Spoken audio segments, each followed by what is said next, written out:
पता नहीं कहां से होगा, क्योंकि अब तो सेमीफाइनल के दरवाजे लगभग बंद हो चुके हैं। हाँ, अगर आप तकनीकी तौर पर देखें तो हम ये कह सकते हैं कि भाई अगले 3 मैच अगर इंडिया जीते, मतलब अफगानिस्तान को हरा दे, स्कॉटलैंड को हरा दे, नमीबिया को हरा दे, उधर न्यूजीलैंड अफगानिस्तान से हार जाए और नेट रन रेट पर पेचा हो जाए, तो भाई भारत सेमीफाइनल में जा सकता है। लेकिन असलियत यह है कि जिस तरह भारत ने दोनों मैचों में खेला, खासतौर से ये न्यूजीलैंड का मुकाबला, साफ तौर पर भारत की टीम उस काबिल नहीं दिखती है जो आखिरी 4 में जाए। आज न्यूजीलैंड ने भारत को 8 विकेटों से हराया।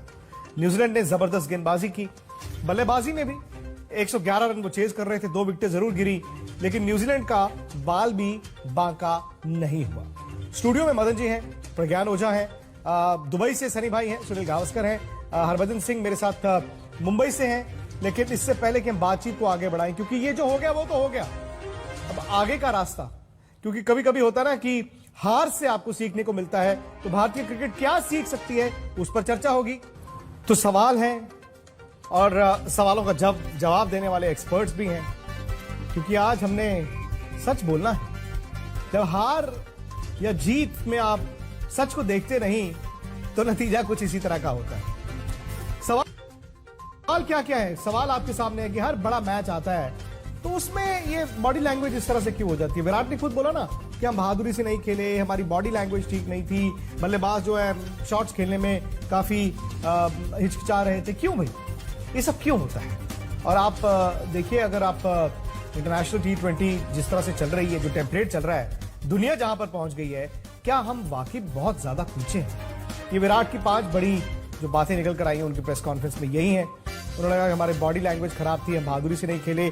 लेकिन यही चीज तो प्रज्ञान पिछले मैच में भी हुई थी, यही मैच आज भी हुआ, बल्कि आज तो और भी बुरा हुआ है। विराट ने कहा कल कि हमारी टीम को सब पता है क्या करना है, कैसे करना है।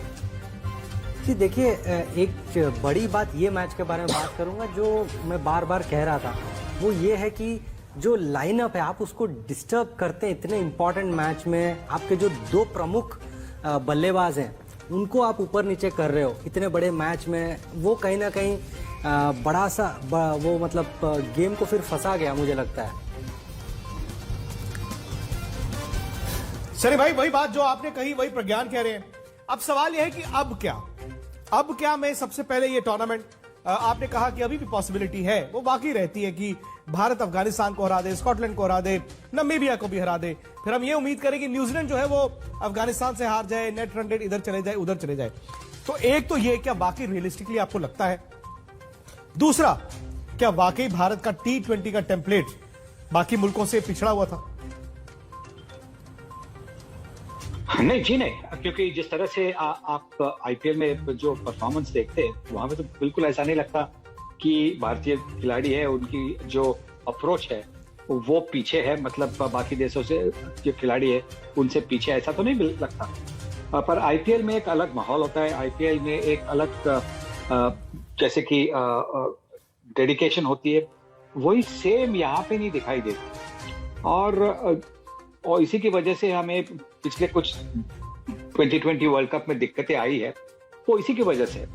दूसरी बात है कि हमारी जो सिलेक्शन है वो सिलेक्शन भी ठीक नहीं थी। मैं फाइनल टीम की सिलेक्शन कर रहा हूँ, जो 14-16 जो सिलेक्शन कमेटी चुनती है उसकी बात नहीं करता हूँ, क्योंकि वहां पे सिलेक्शन कमेटी ने अपना काम ठीक किया है।